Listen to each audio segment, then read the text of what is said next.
Hi, this is Donald James. This is number 0756, the Stuff File Program, with Peter Anthony Holder. And it comes to you right now. The following program is brought to you in living color. Now, it's time for an eclectic mix of interviews and some of the oddest news stories you'll ever hear. It's the Stuff File Program with Peter Anthony Holder.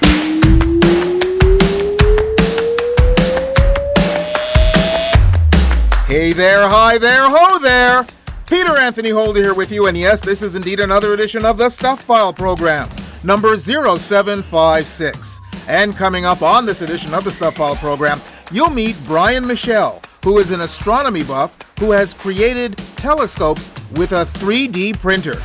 What was the impetus to create his first 3D printed telescope? I had an interest in astronomy, and I had a growing interest in 3D printing. So when my niece asked me how she could have a telescope, I thought I can combine my hobbies. I can use 3D printing and some CAD design skills that I was also developing to design her a telescope and print it. Dr. Katherine Hayes is the author of the thriller novel, A Fifth of a Story. Where does the title of the book come from? People usually say, the two sides to the story, or they say the three sides to the story. So my premise is that no, it's actually five. So we usually think there's your side, there's my side, there's what other people see, there are the facts, and then there's what God sees and what he thinks. And so the premise is if you live for that fifth, what God sees and what he thinks, you'll live a good life. But there's a lot more to it because there's a lot of shady things that happen in this story, a lot of horrific things. It all boils down to looking at the fifth of the story to make sense of tragedy and loss. Stuart Nulman is in with another edition of Book Banter. Hi, I'm Stuart Nulman, and Book Banter is in the mood for love with some romantic selections just in time for Valentine's Day that will set your hearts afire. And it's happening soon on the Stuff File Program. And there's lots and lots of Stuff File news and, of course, an idiot of the day. The guest later, the person who told you this was show number 0756, was voiceover artist Donald James, one of the best announcers out there and a lifelong friend indeed. Thank you very much, Donald, for doing the guest slate on this edition of the Stuff File Program, a show that is listener-supported, fan-funded radio that depends on you for our success. Join us at patreon.com to help make this show an even bigger and better radio experience. Well, let's get right to the stuff.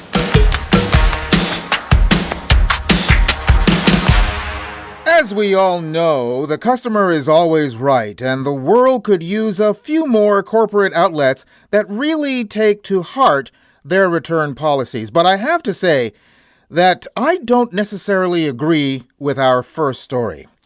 After 2.5 years, Jackie Nguyen of Seattle, Washington, just didn't like her couch anymore.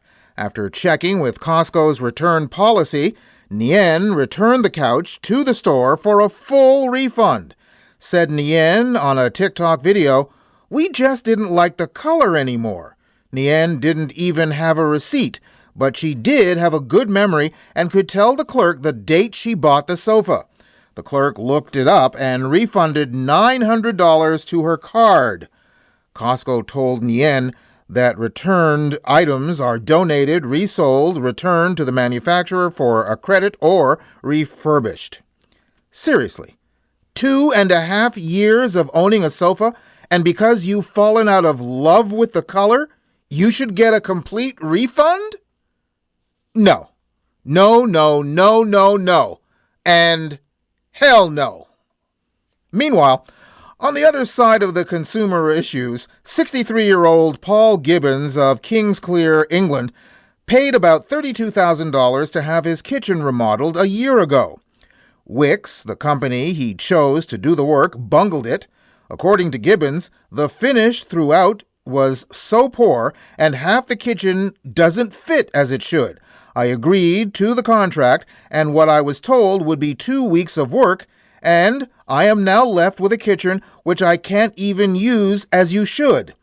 As a result, Gibbons demanded a refund, but when he couldn't get that, he parked a decommissioned 1963 gun tank that he had borrowed from a friend, and he parked it outside the store.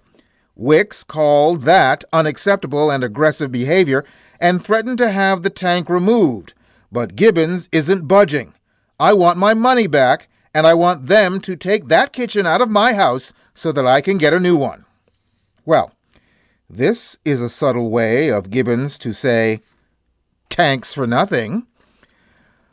On January 20th, as an Amish couple from Shipshewana, Indiana, shopped at a Walmart in Sturgis, Michigan, 31-year-old Lona Latosky allegedly climbed inside their buggy and directed their horse away from the parking lot.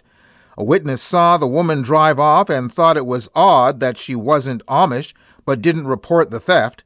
When the couple came out and realized their ride was gone, a truck driver offered them shelter from the cold and alerted police, who tracked down the buggy at an Admiral gas station where it was parked.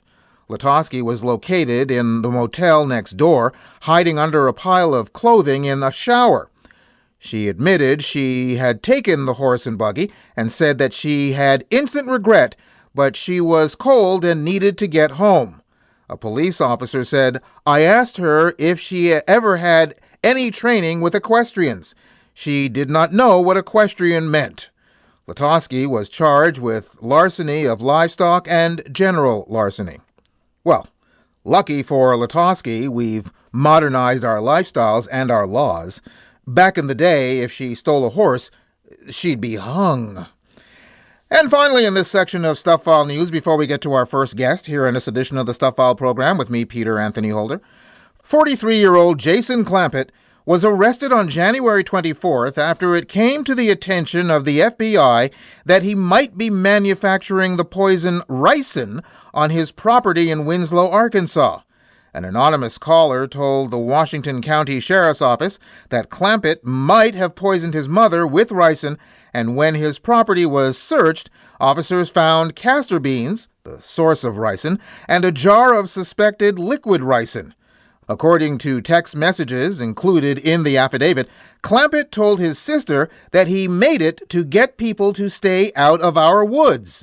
There's a group of thieves out there called the Owlers. They snoop around watching people at night. They dress in ghillie suits and hide in the bushes. So I made this stuff, and I set up traps in the woods.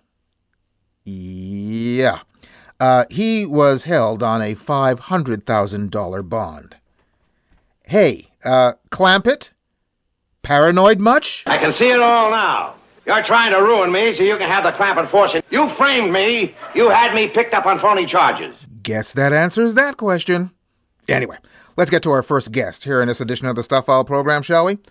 Brian Michel is helping aspiring young astronomers to be able to gaze into the heavens. He is building telescopes that he creates with a 3D printer. It all began as a hobby, but eventually became a way to connect with his 11-year-old niece, who took a similar interest in his love for stargazing, and it grew from there. To talk about his innovative telescopes, Brian joins us via Skype from Guelph, Ontario. Hi, Brian. Peter, thanks for having me on. Thanks for being on the program with us. How did this begin for you to decide that you were going to make a 3D telescope? Well, as you said, I had an interest in astronomy, and I had a growing interest in 3D printing. So when my niece asked me how she could have a telescope, I thought I can combine my hobbies. I can use 3D printing and some CAD design skills that I was also developing to design her a telescope and print it. And you just didn't stop there. You made the telescope for your niece, but then you went on to basically making telescopes for the community. Yeah, exactly, Peter. So it actually worked really well, the telescope. We took it out and it was really easy to use.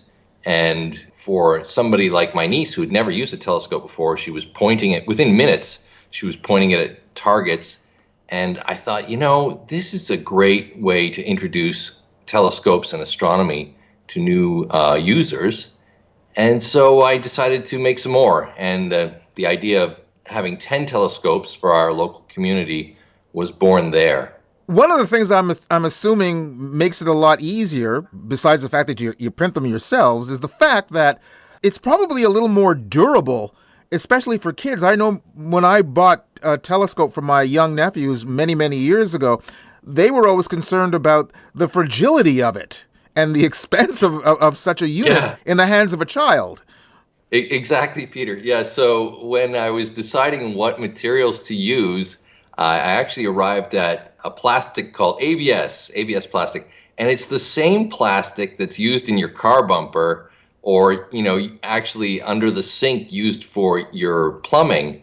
It's very, very tough plastic. So that was certainly one of the design criteria was how can I make this robust enough that well, and the other thing is, even if they could somehow damage a telescope made of these materials, it's easy just to make new parts. It's one of the key problems with servicing a lot of things today, telescopes included, is access to parts. But when you can just 3D print any of the parts, it's easy to service. So yeah, there were two things going on there. Exactly, the robustness of the actual telescope, and then the ease of service. When it came to making the plans for this, did you make them from scratch, or did you have preconceived plans, or how did you go about doing that? Well, I'd been sort of working with telescopes for years, designing small components to enhance my own telescopes. And I'd also been working with some amateur telescope making techniques over the years, including mirror grinding. That's something that was popular years ago with amateur astronomers, where you could grind your own mirror. I started doing some of those things.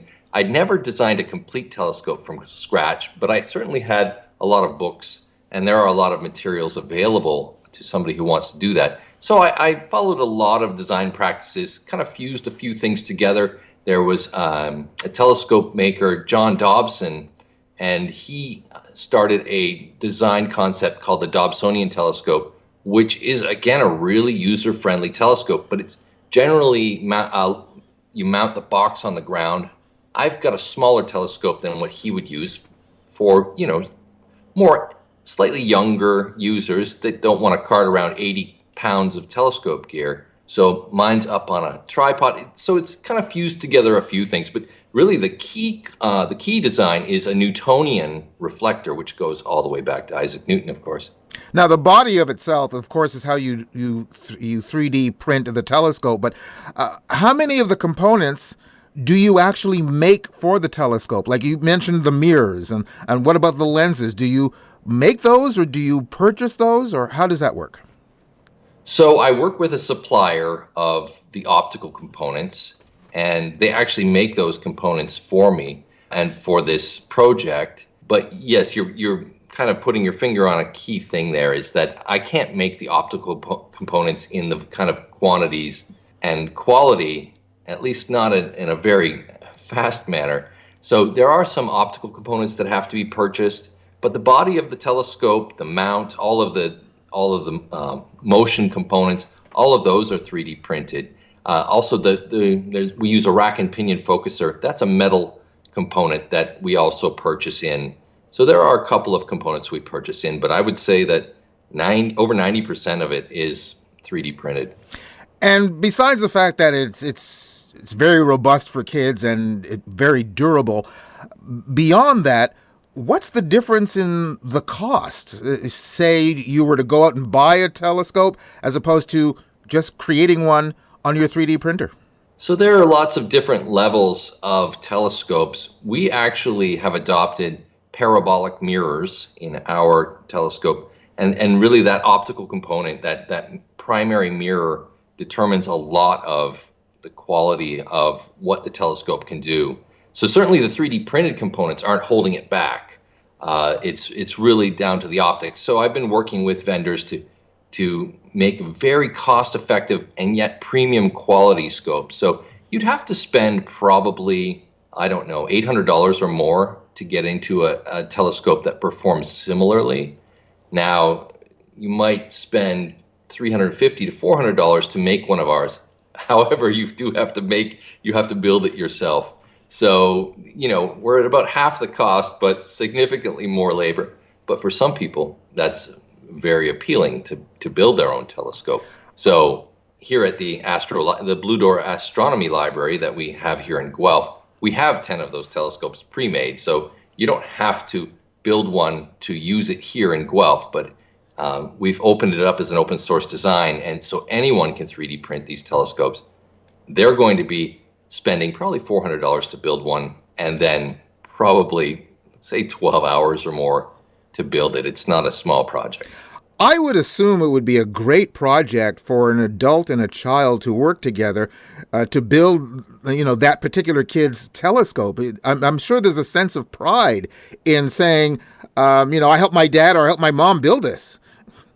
Oh, absolutely, Peter. So just yesterday, we posted an image. So we were doing some astrophotography with one of these just as an experiment to see what it would do. And the images we got back, I showed to the volunteer who actually built that scope. Her name's Emily, and she was completely floored. She couldn't believe that telescope that she'd built with her hands had produced that image of the Whirlpool galaxy.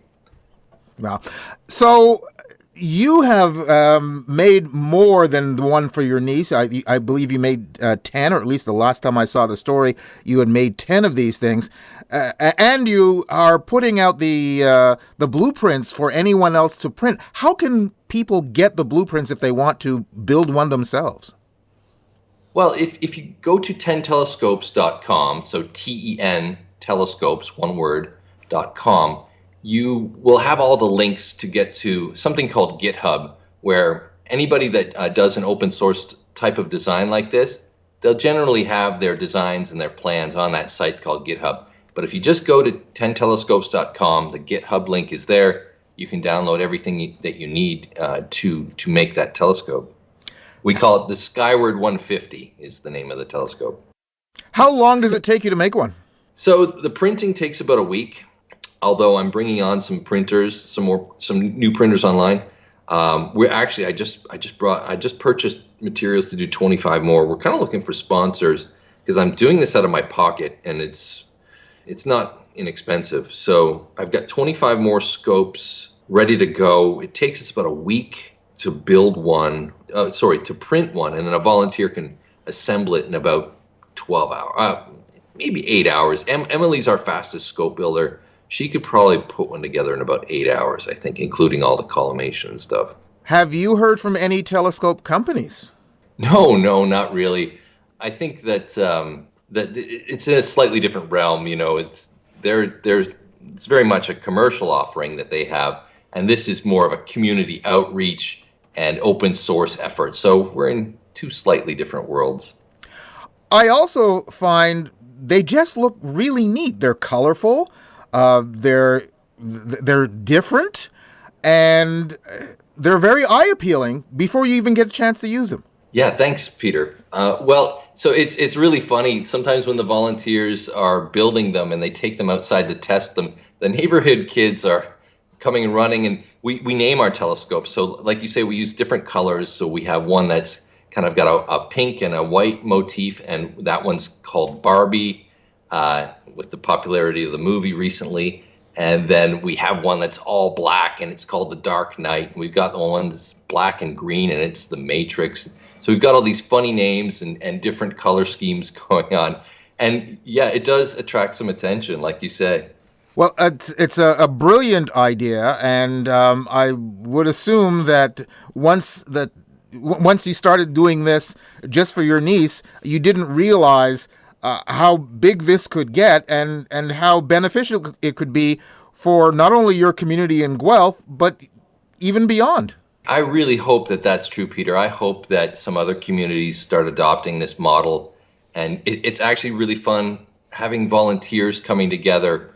We have our own little volunteer community of telescope builders now. I'd love to see other communities have that. And then the pride when those telescopes go out the door to schools and individuals that are using them, and they're so happy. I would love to see it expand beyond just our small community. Again, it's brilliant, and people can go to the website, as you mentioned, 10telescopes.com, and 10 is spelled out, TEN, telescopes.com.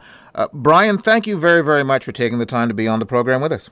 Thank you so much, Peter. Brian Michel, who prints out 3D telescopes on a printer.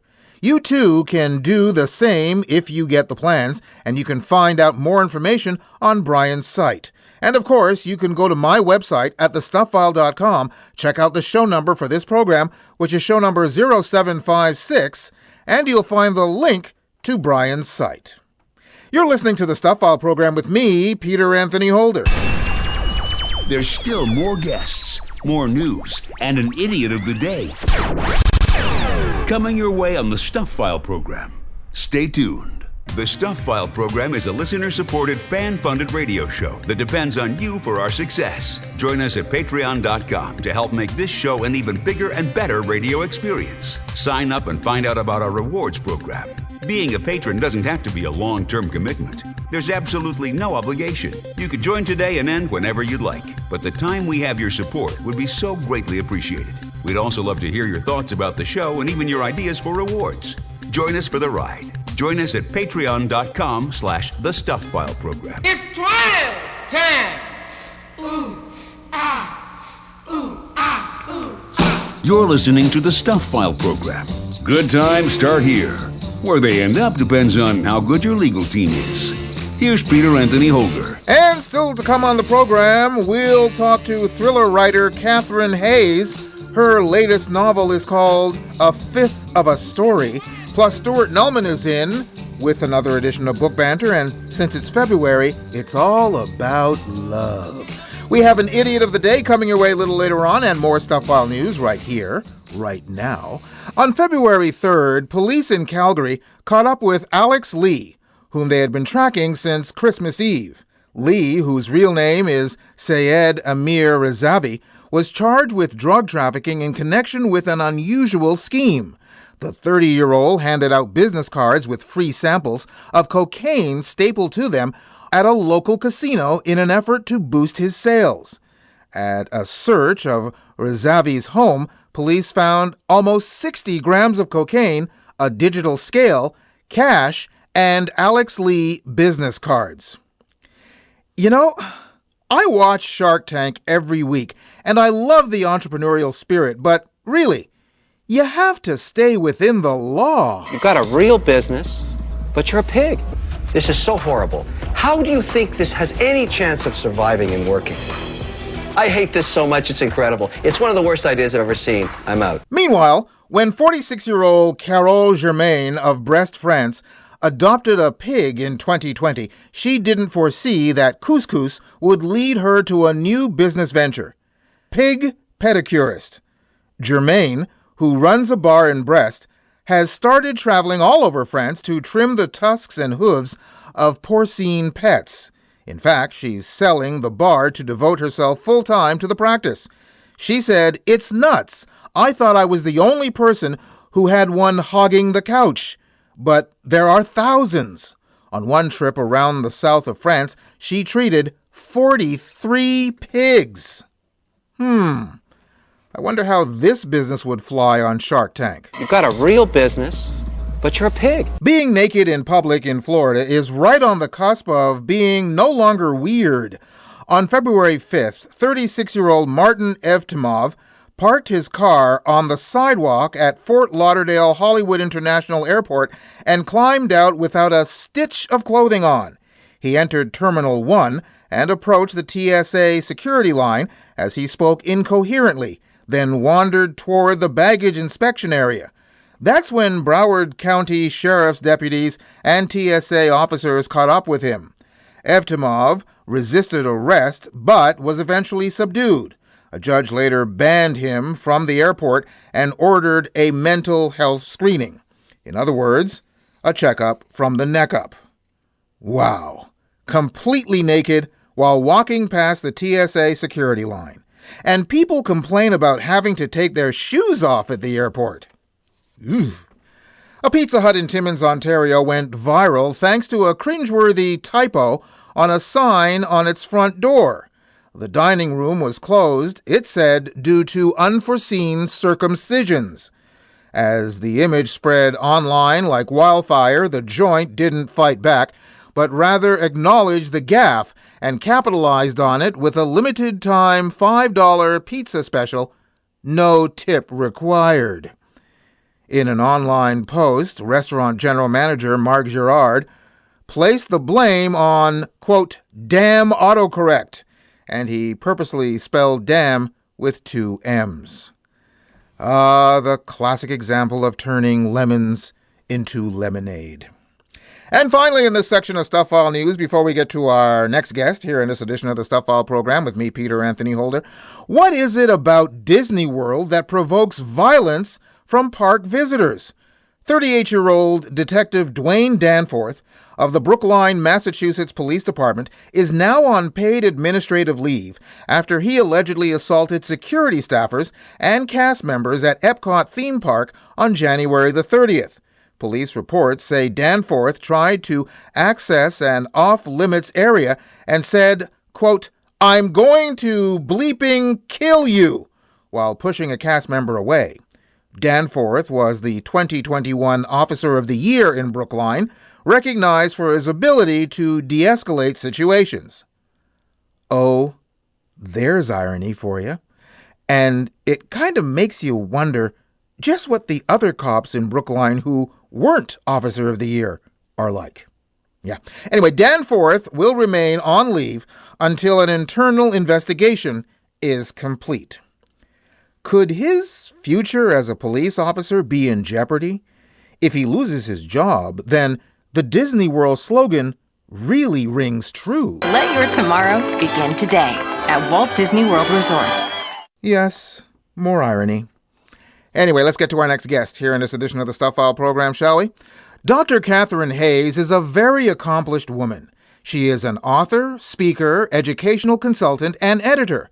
She also hosts a podcast called Murder, Mystery, and Mayhem Laced with Morality.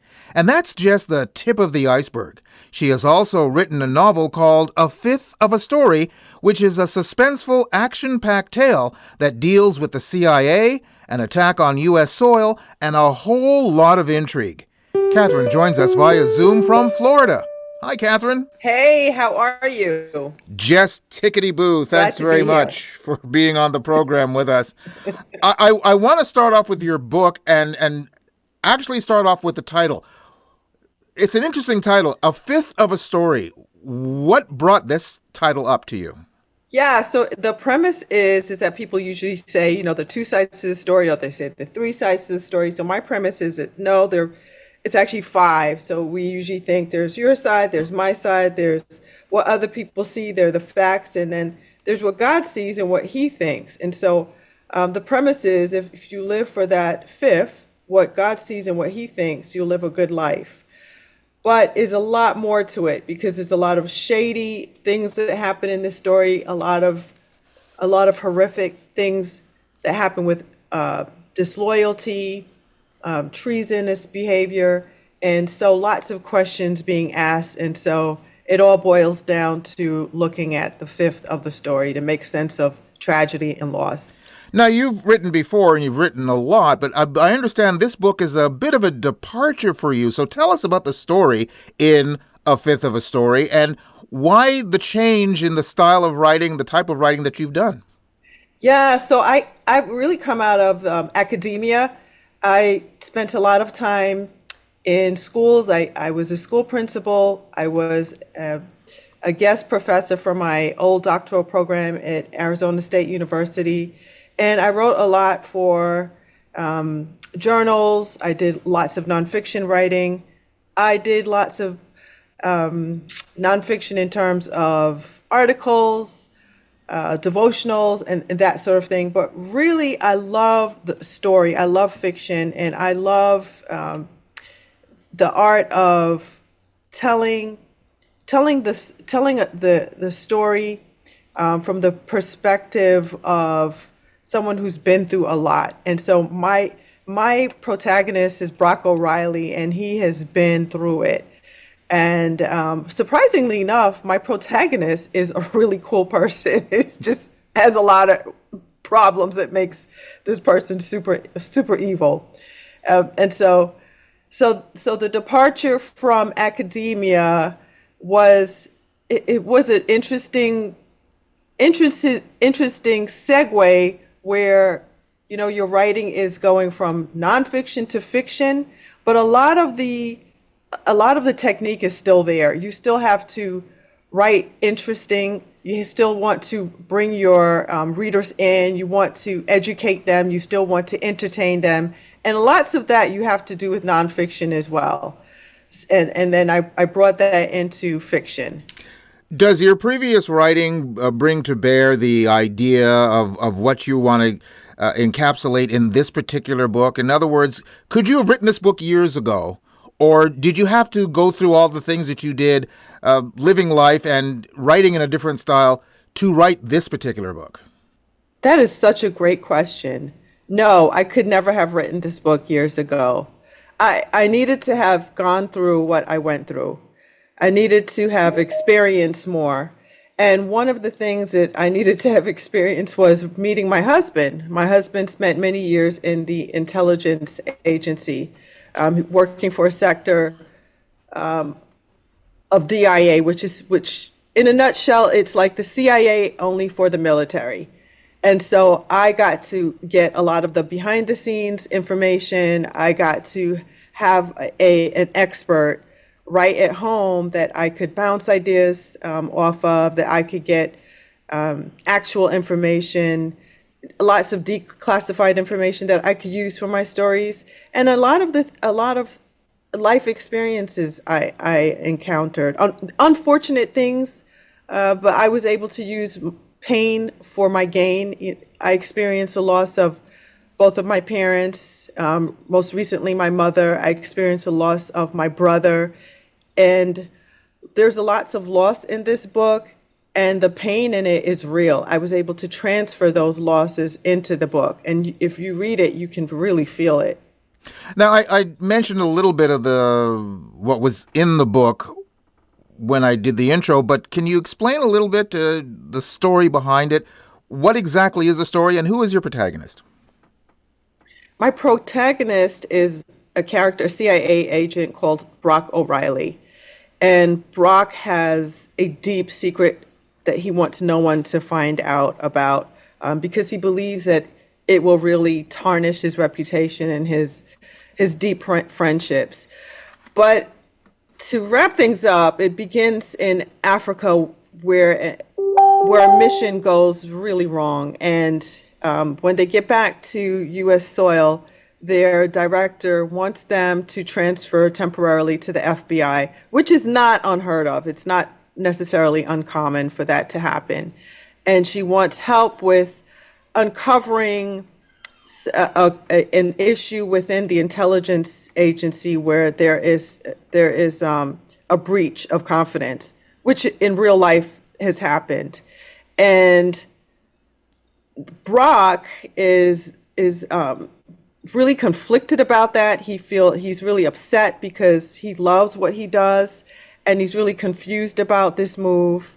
And in a twist of events, he's then forced to suddenly defend the lives of one of his closest friends.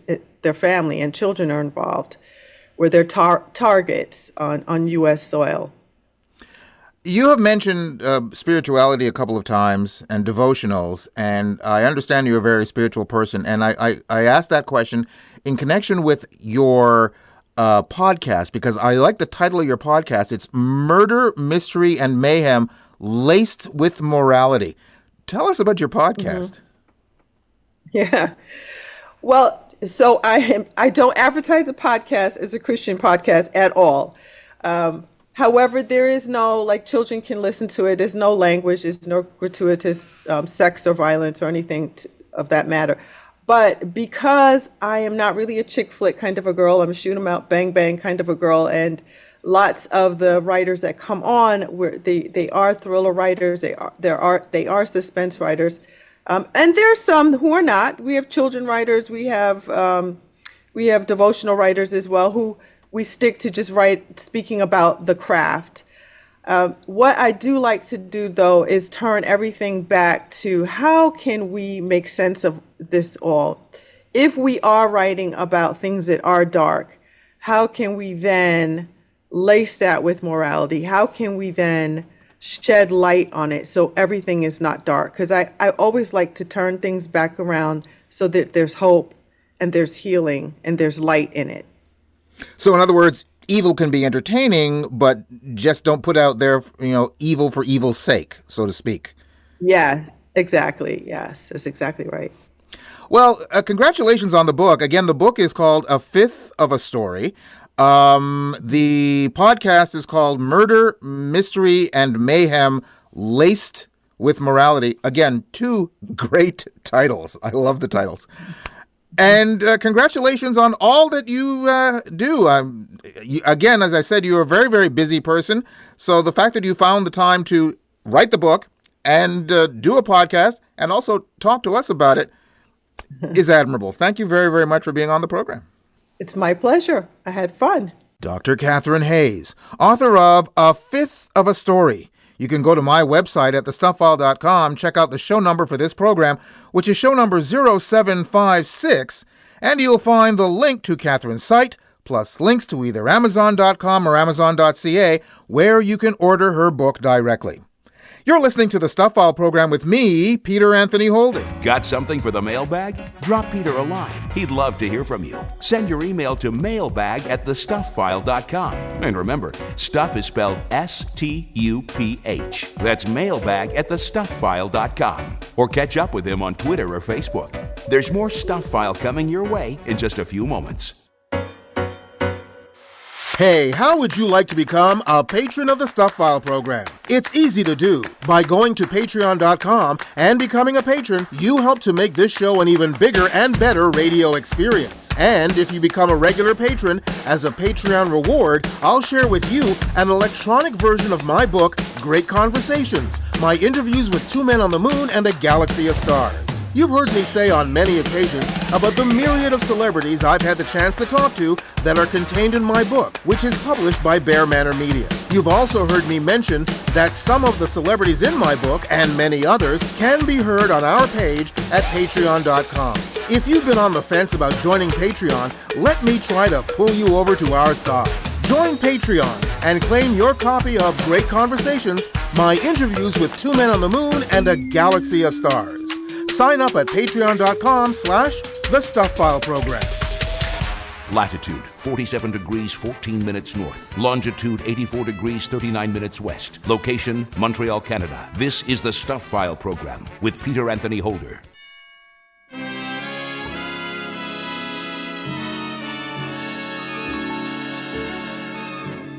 It's time to crack a spine. The Stuff File presents Book Banter with Stuart Nulman. Once again, here's Peter Anthony Holder. And this is the month of romance, so Stuart Nulman will be talking about several titles. And I'll just say one quick poem before we start, Stuart, and that is, roses are red, violets are blue. If you bring up Ally McGraw, I'll decapitate you. Well, with words like that, I was going to say, I'm in the mood for love. Well, reading love. On this edition of Book Banter. Okay. Go on. Go on. Because on this edition, we're going to celebrate love and romance. But the way I see love and romance, we're going to do a couple of classic contemporary love romance novels and a couple of looks at a couple of classic Hollywood romances. True Hollywood romances. Not the tabloid kind. Okay. You ready? Yep. Well, we're going to go to the fiction section. Yes. And we're going to talk about, you got it, love story. Oh, here we go. Well, this was by Erich Segal, whose previous claim to fame was he co-wrote the screenplay to Yellow Submarine, the Beatles animated feature. And it's a story of Harvard student Oliver Barrett IV and his tragic, short-lived romance with Jenny, a baker's daughter who was attending Radcliffe College.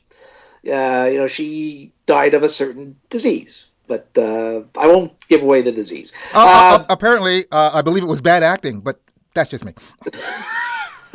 Maybe. But, when you read the book, or if you read the book, you may think, you ask yourself, was the book faithful to the movie? But because the answer is going to be an unqualified yes, because the book was originally written as the screenplay for the movie. The problem was that no movie studio in Hollywood was ever interested to produce the movie. So what did Erich Segal decide to do? Well, he wasn't fazed by all those rejections and no's from the Hollywood bigwigs. He decided to turn it into a novel. Took the screenplay, turned it into a novel. And how did it turn out? Well, let me tell you, Peter. The book became a #1 New York Times. First of all, it was released on February. It was released on Valentine's Day in 1970. Right. Okay, how appropriate. Great marketing. But it became a #1 bestseller on the New York Times fiction list for, get this, 41 weeks. 41 weeks. Sold over 21 million copies. And then, in the fall of 1970, the movie version of Love Story came out. Here we go. And became one of the top money-making movies of 1970 and helped spark the revival of Paramount Studios as a major player in Hollywood, which was in the same, just shortly, and then a couple of years later came The Godfather, and the rest is history. But if you couldn't get enough of Love Story back in 1970, Segal wrote a sequel to Love Story called Oliver's Story in 1977. And guess what, Peter? The book was a #1 title on the New York Times bestseller list, but only for 7 weeks. And it was also made into a movie with Ryan O'Neal. Right. And there you go. Okay, so I'm not going to mention Love Story again because I'll have to mention her. You know who? And I don't want to do that. So let's move on to our next book. Or let's give Erich Segal his due. The book is... It's called Love Story, and it was written by Erich Segal, and it was published by Harper in 1970. Let's move on from She Who Shan't Be Named. To someone you would mind indulging in the name. Well, first of all, Gone with the Wind. The classic story that was set in Georgia during the Civil War and the Reconstruction period, which centers around Scarlett O'Hara, the spoiled daughter of a well-to-do plantation owner. You remember the name of that plantation? Tara. Tara, yes. Yes, and you know who played Scarlett? Oh, yes, Vivian Lee. Okay, at least you'll mention her name. That's good. Yeah. Now, throughout the panorama of that history, that turbulent time in American history, see, Miss Scarlett had a couple of romances that she was particular about. First of all, with Ashley Wilkes, which was more of a fantasy romance because she couldn't get anywhere with Ashley, and with the dashing Rhett Butler, which was the real romance. And believe it or not, Margaret Mitchell, the author, had Clark Gable in mind when she wrote the character of Rhett Butler. But how well did this book do? Peter, let me tell you, this was a phenomenal success. It was the top-selling book of 1936 and 1937. It won the Pulitzer Prize. And I got to tell you something. Even though the book is 1,000 pages plus, Margaret Mitchell really goes in depth into what made Scarlett O'Hara tick and behind these two romances that were a part of her life.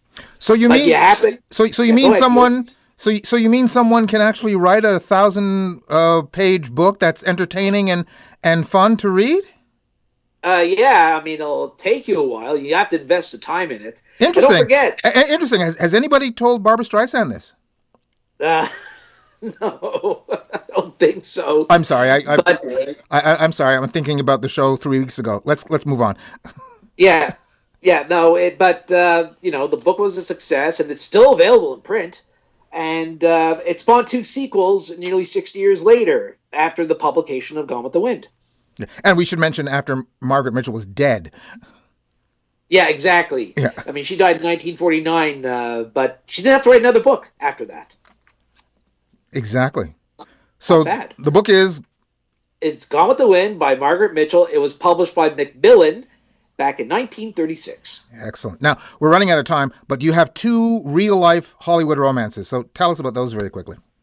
Yeah, well, Garson Kanin, who was a well-known writer, he wrote a book called Tracy and Hepburn in 1971, and it's not an objective biography. It's a personal memoir by Kanin, and his career working with Tracy and Hepburn, because they appeared in Adam's Rib together, which Kanin wrote the screenplay. And it's a collection of anecdotes that just delightfully spells out what attracted the two to each other, about Hollywood's greatest secret public romance involving two screen legends. When the book came out, Hepburn was still alive. How did she feel about this? She never mentioned the book. I mean, I read her memoirs, and she mentions Spencer a lot, but she never mentions Garson's book. Interesting. Yeah. So, and by the way, if I'm not mistaken, not only was she still alive, but Spencer Tracy's wife was still alive. Yeah. So I guess she wanted, just to keep it, with all due respect to Louise Tracy, just keep it secret and just leave it alone. Yeah. Kind of hard when a best-selling book comes out, but anyway. Yeah.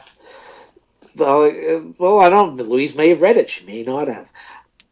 But next, Peter, we have Humphrey Bogart and Lauren Bacall. There's another dual biography that was written by Joe Hyams, who wrote the first definitive biography of Humphrey Bogart in 1966. This is the first book that specifically focused on the romance between Bogey and Bacall that played out on screen in 4 movies and then in real life, and just brings together the stories of Bogey and Bacall, first Humphrey DeForest Bogart and Betty Persky, into one of the most successful and yet somehow unlikely marriages that can only be made in Hollywood.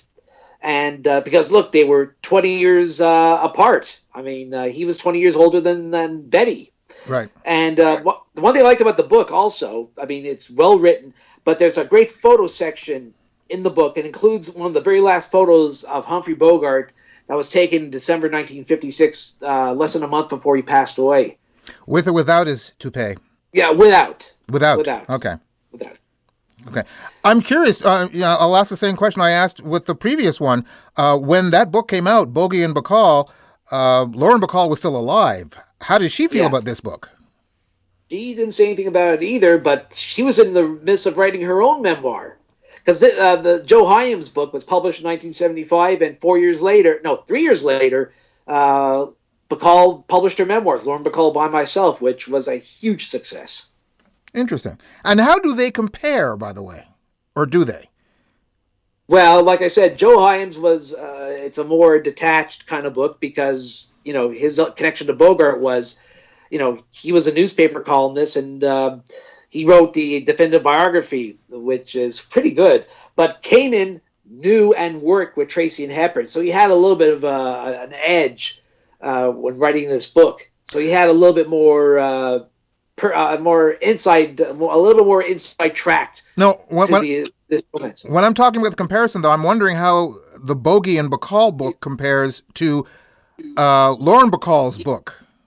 Oh, no, I think I do apologize, but Hyams' book is a straightforward, telling of a story, because there's no personal interest, and Bacall is a little bit, she focuses a lot of the book on her relationship and marriage to Bogart, which was, it did wonders for Bogart's life and career, and she was just doing her first movie, so this was like basically getting a little bit more deeper into this real true Hollywood romance. Excellent. So the book is? It's called Bogart and Bacall, A Love Story, by Joe Hyams. It was published by McKay way back in 1975. Excellent. So that's Love Story, Gone with the Wind, Bogey and Bacall, and Tracy and Hepburn. That's a great collection for Valentine's Day. And by the way, how can people reach you in case they want to, read some of the work that you've done or send you Valentine's cards? Well, you could go to your local candy store and get me some nice chocolates, preferably the caramel ones with caramel inside. Okay. But if you can't, you can always read me in the Montreal Times, mtltimes.ca, or my Stuart Nulman's Grapevine blog at stuartnulmansgrapevine.wordpress.com. Excellent. Thank you very much, Stu. Well, thank you, Peter, and please don't send me flowers, but still in the mood for love for reading love. Well, if I don't send you flowers, I could always send you an Ally McGraw book. Or the song by Barbara Streisand and Neil Diamond. Or that, too. Thank you very much, Yeah. Stu. Stuart Nulman. You're welcome, Peter. Stuart Nulman with another edition of Book Banter here on the Stuff File program with me, Peter Anthony Holder.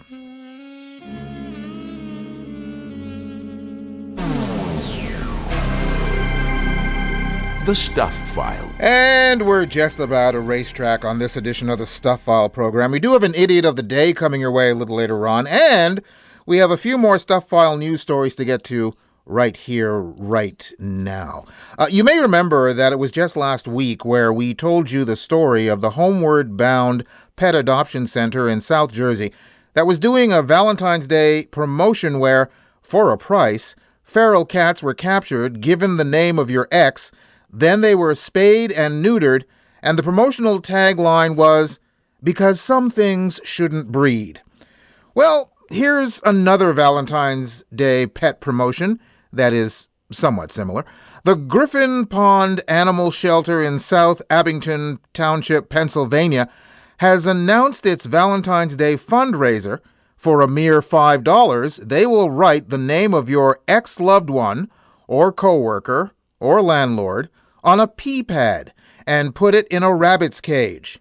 Said Shelter Development Director Sherry Crowley, "We're a shelter that's based only on donations." Okay. The shelter rescued about 200 rabbits from a hoarding situation, so apparently the need is dire. Now, admittedly, I, nor anyone in my family, have been big proponents of Valentine's Day. We just think of it as, Hallmark Propaganda Day. But that being said, I can see the sentiment of the occasion, if not the crass commercialization of it.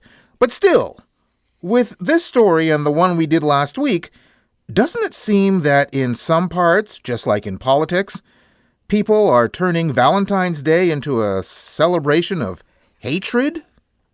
Yeah. Doesn't bode well for the world, does it? Yeah. Anyway, moving right along. A man allegedly shot himself in the neck while trying to steal a car from a car dealership in Tennessee. 26-year-old Joshua Garvins was charged with aggravated robbery following the incident at Champion Auto Sales in Memphis. An employee at the dealership was trying to sell a vehicle to Garvins and took him on a test drive. The employee told police he felt uneasy because Garvins was acting peculiar.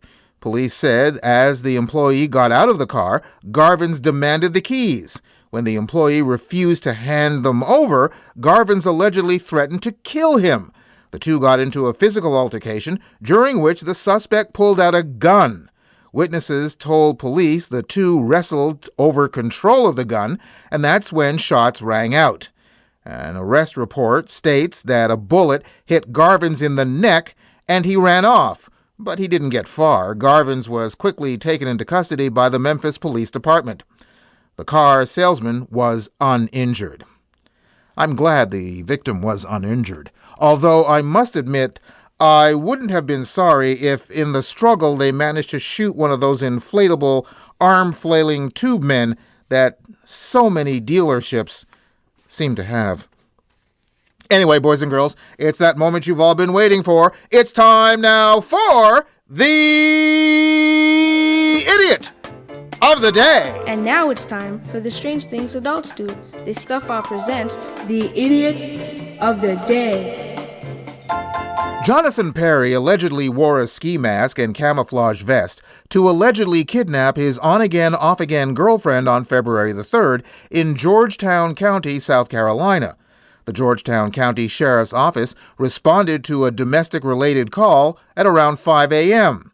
While en route, the caller said the victim had been taken against her will by 42-year-old Jonathan Perry.